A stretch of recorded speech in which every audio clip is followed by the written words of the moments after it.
بسم اللہ الرحمن الرحیم۔ شروع اس پاک ذات کے بابرکت نام سے جو دلوں کے راز بخوبی جانتا ہے۔ لاکھوں کروڑوں درود و سلام حضرت محمد صلی اللہ علیہ وآلہ وسلم اور ان کی آل پر۔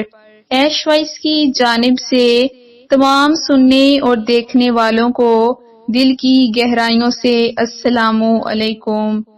تم نے ستم ڈھایا جس پر تنہا سمجھ کر، تم نے ستم ڈھایا جس پر تنہا سمجھ کر، وہ شخص اپنے ساتھ خدا لے کر آئے گا۔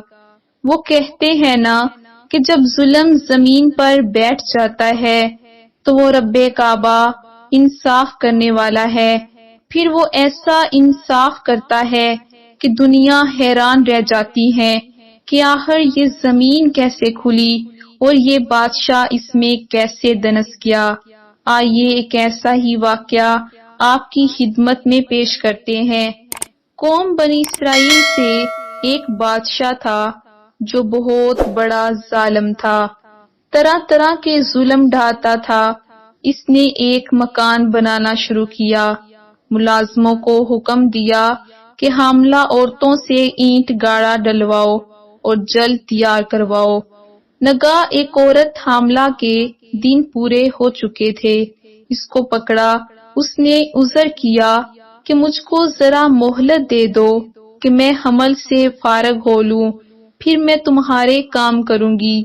ظالم ملازموں نے نہ مانا، بلکہ اس حاملہ عورت کو مارنا پیٹنا شروع کر دیا۔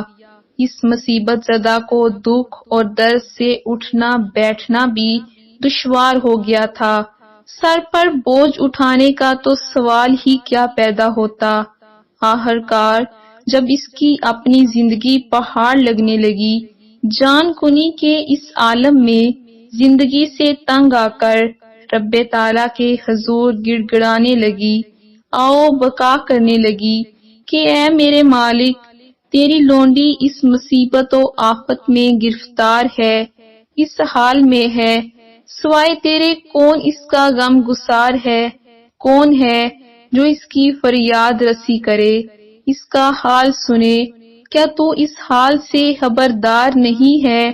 ایسی زندگی سے موت ولی ہے۔ اس کی یا فرج سے عرش تک پہنچی تو آسمان بھی ہل گیا، رحمت الہی نے جوش مارا، پھر یکا یک قہر الہی نازل ہوا کہ وہ بادشاہ جس نے ظلم کی انتہا کر دی تھی، مظلوموں کو ظلم کی چکیوں میں پسا کرتا تھا، وہ ظالم بادشاہ اپنے دربار سمیت فوراً زمین میں دنس گیا۔